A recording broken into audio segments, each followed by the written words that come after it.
दोस्तों, welcome back to my channel. मैं लेके आ गया हूँ आपके लिए एक और वीडियो कि किस तरह से हम लोग एक्सेल में फ़िल्टर का यूज़ कर सकते हैं।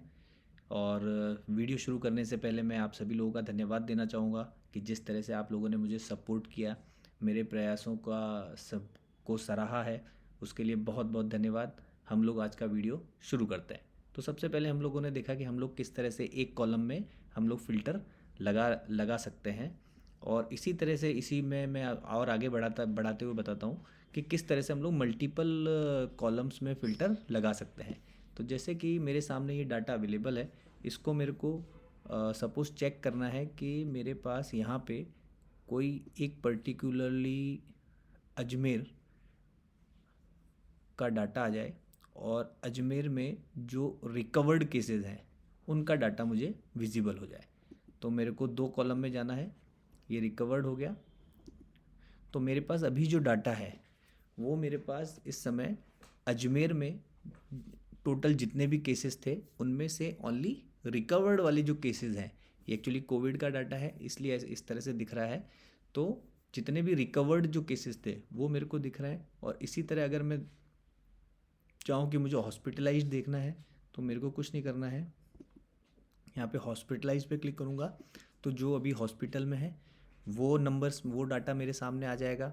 और सपोज़ कि अगर मैं यहाँ पे डालता हूँ फ़िल्टर के उसका जो एज है वो 35 से ज़्यादा है या 35 से कम हो, तो वो फ़िल्टर मैं यहाँ पे डालूँगा तो वो डाटा भी मेरे सामने विजिबल हो जाएगा। इसी तरह आप मल्टीपल सेक्शंस में, मल्टीपल कॉलम्स में मल्टीपल फ़िल्टर लगा के अपने डाटा को और फाइन ट्यून कर सकते हैं। इसी तरह से सपोज़ जैसे अगर मैं एक और एग्जांपल लूँ तो मैं यहाँ पे सारे फ़िल्टर को हटा देता हूँ, यहाँ पे अजमेर को भी मैं हटा देता हूँ।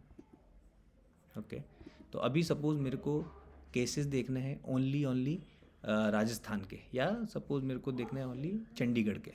तो मेरे को क्या करना है, यहाँ पे चंडीगढ़ लिखना है। चंडीगढ़ के केसेस मेरे सामने आ जाएंगे और चंडीगढ़ में से मेरे पास ओनली मेल्स के डाटा चाहिए मुझे या फीमेल्स के डाटा चाहिए। तो मैं यहाँ पे जाऊँगा और फीमेल सेलेक्ट करना है तो ओनली फीमेल आ जाएगा।